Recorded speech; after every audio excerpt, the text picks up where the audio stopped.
అందరికీ నమస్కారం. వైఎస్ఆర్ కాంగ్రెస్ పార్టీకి సంబంధించిన ఒక పేటీఎం కార్యకర్త లేచిన దగ్గర నుంచి ట్విట్టర్లో ఏదో ఒకటి మురుగుతూనే ఉంటాడు. ఆయన పేరే డాక్టర్ ప్రదీప్ రెడ్డి చింత అంట.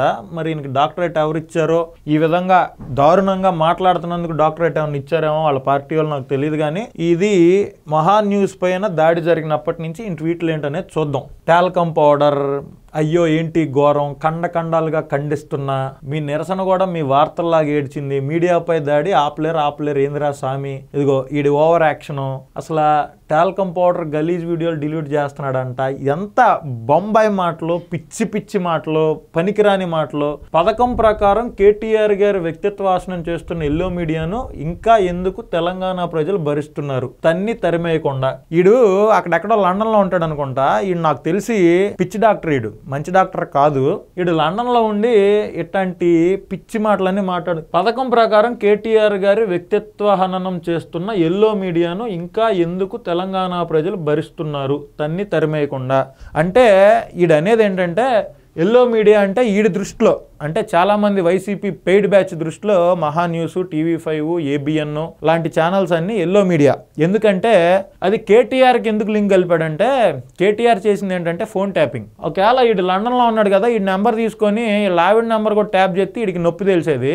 ఈడు ఎక్కడో లండన్లో కూర్చొని పిచ్చి మందులు తింటా పిచ్చిగా మాట్లాడుతున్నాడు. ఈడు ఇన్ని మాటలు మాట్లాడాడు. కానీ ఈడు కానీ బీఆర్ఎస్ నాయకులు కానీ బీఆర్ఎస్ కార్యకర్తలు కానీ మహా న్యూస్ మీద దాడి చేసిన బీఆర్ఎస్ పార్టీకి సంబంధించిన విద్యార్థి విభాగానికి సంబంధించిన నాయకులు గాని, తెలంగాణలో ఉన్న బీఆర్ఎస్ సోషల్ మీడియా కార్యకర్తలు గాని మహా న్యూస్ మీద జరిగిన దాడి ఖచ్చితంగా ఖండించాల్సిన విషయం.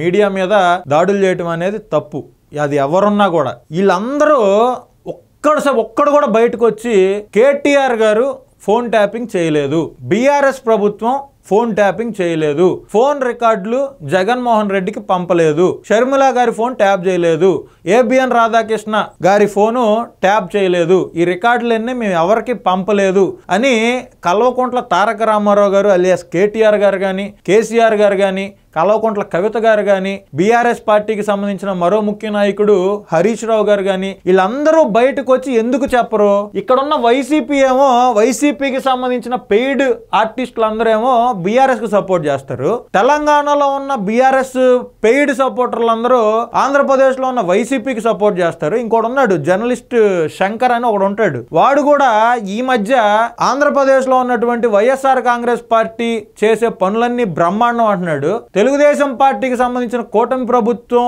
ఏ ఒక్క పని మంచిది చేసినా కూడా దాని మీద ఏడుస్తున్నాడు. అసలు వాళ్ళకున్న లింక్ ఏంటి? బీఆర్ఎస్ కి వైసీపీకి సంబంధం ఏంటి?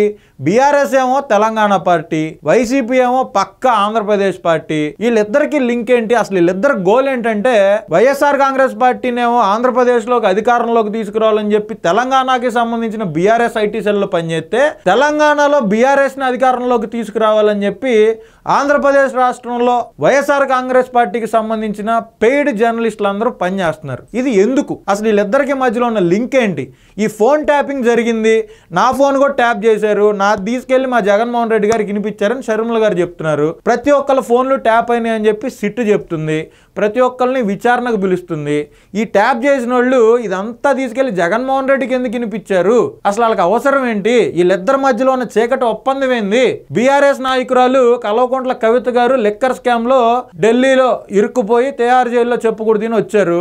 అదే లిక్కర్ స్కామ్ ఆంధ్రప్రదేశ్ లో పెద్ద జరిగిందని చెప్పి చెవిరెడ్డి భాస్కర్ రెడ్డి గారిని అరెస్ట్ చేశారు ఆంధ్ర పోలీసులు. ఈ లిక్కర్ కి ఈ రెండు పార్టీలకు ఉన్న సంబంధం ఏంటి?